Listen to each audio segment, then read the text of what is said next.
The CEO of the nation's biggest bank, Jamie Dimon, will face shareholders today just days after a stunning $2 billion trading loss. On Monday, the chief investment officer at JPMorgan Chase became the first casualty of the debacle. Ina Drew, one of the most powerful women on Wall Street, is retiring.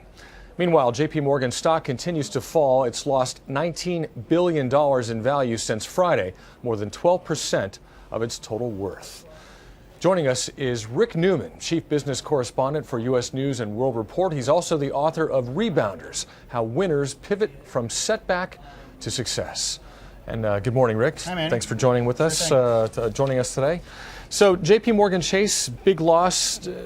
It's getting a lot of attention, but is it that big of a deal to the average American? Yeah, it's a huge story for the media. There's a lot of irony in this. JPMorgan was basically the strongest bank through the financial meltdown in 2008, and Jamie Dimon has been the strongest opponent of new rules meant to rein in the risk that banks take, exactly like this trade. So the irony is that he's really out there opposing these new rules that are coming down the road, and yet his bank got tripped up on the very type of trading those rules apparently would prohibit.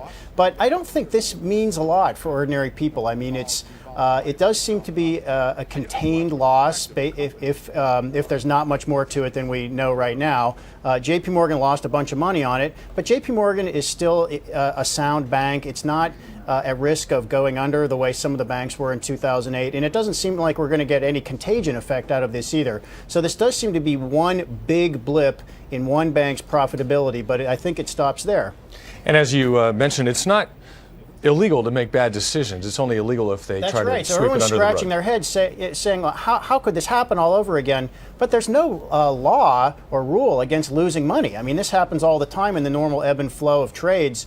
What's unusual, this is such a big loss at a bank that has a really solid, up till now, a very solid reputation for managing risk. Clearly they didn't do that in this case.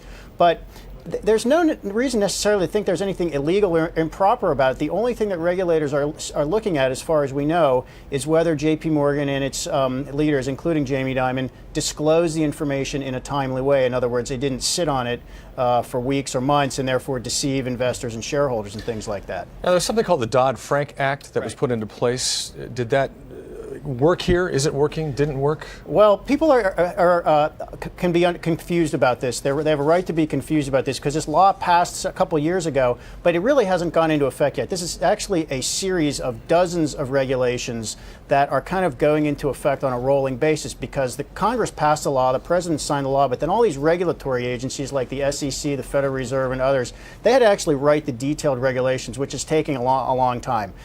So the proposed rule that would have theoretically prevented this type of trading hasn't gone into effect yet. It was originally scheduled to go into effect in July, but that's been delayed. It's just very complicated. So many of these rules we've been hearing about, they passed a long time ago, but they're just not in effect yet. It just takes that long.